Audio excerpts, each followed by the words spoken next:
Number 1. While this story is largely based on rumours, it's nonetheless chilling. Allegedly, a 3-year-old boy from Golan Heights, near Syria, was born with a red birthmark on his head.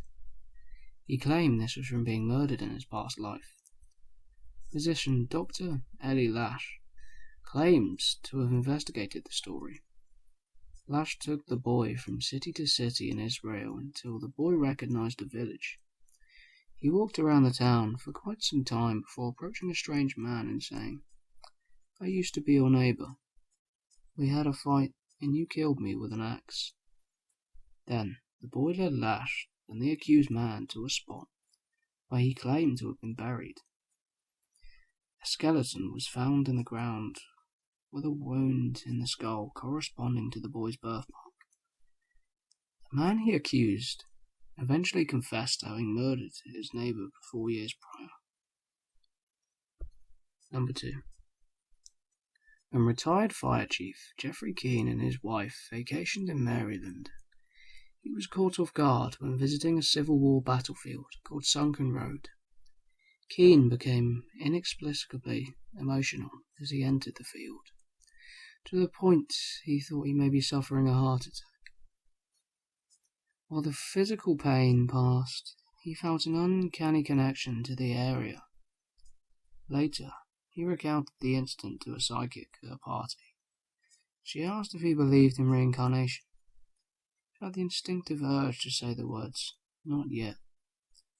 While reading a Civil War magazine in his home, he found an article about a Civil War general identified as General Gordon.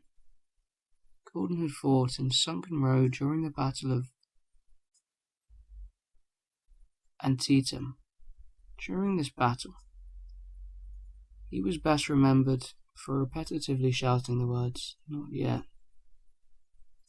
Upon researching Gordon's life, Keane found more connections between himself and Gordon.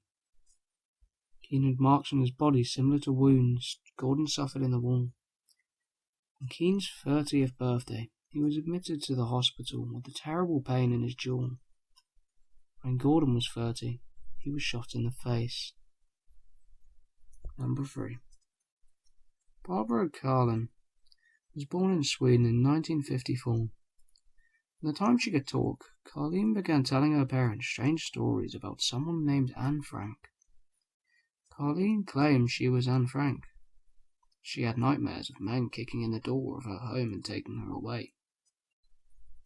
Her parents were perplexed, not least because they had no idea Anne Frank was a real person.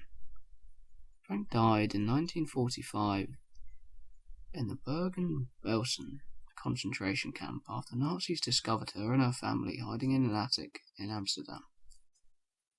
They were trying to avoid persecution for being Jewish. Carlene's parents took her to Amsterdam when she was 10 years old. She quickly led them to Frank's house with no directions, correctly identified a spot on the wall where Frank had hung photos of movie stars, and noted the steps were different than she remembered them. All of this was enough to finally make her parents believe she was really the reincarnation of Anne Frank. She'd been writing books about her experience ever since.